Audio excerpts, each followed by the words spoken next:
Hello, my name's Shona Fitzgerald.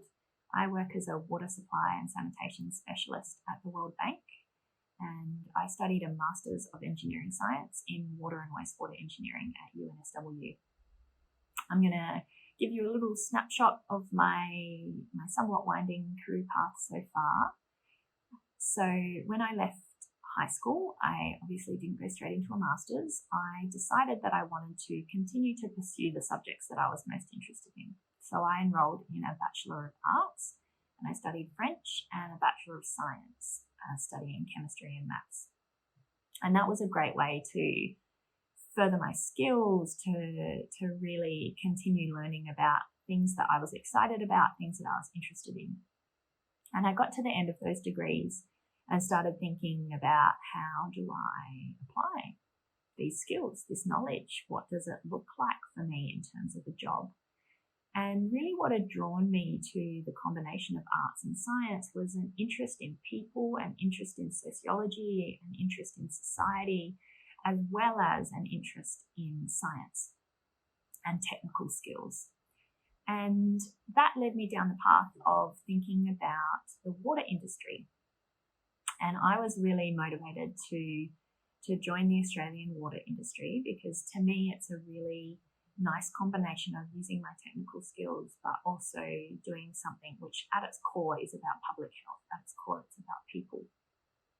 So then I went on to do my Master's of Engineering Science, and having finished that, took a job at Sydney Water through their graduate program, which was a really great opportunity to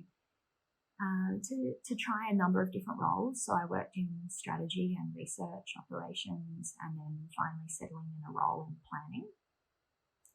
And as I think back on my career highlights thus far, I cannot go past the number of mentors and people who I had to learn from at Sydney Water.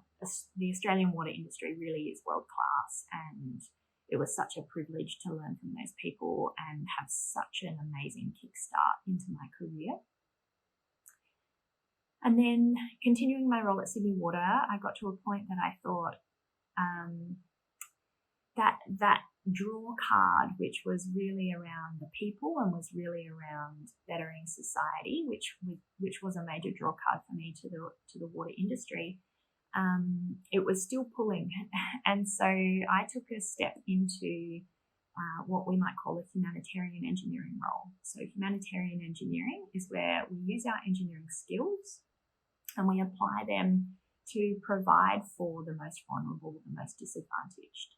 So I took a role with an organisation called Engineers Without Borders and moved to Cambodia and worked with them on rural sanitation.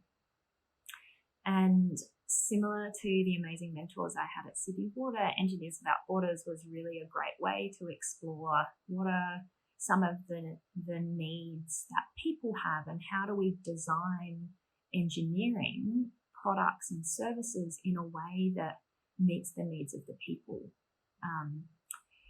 And so having done that work, I found that that's something I'm very passionate about. So I continued with a role in the World Bank. And before you ask, no, I'm not a banker. I'm still an engineer, and I still work in the water sector.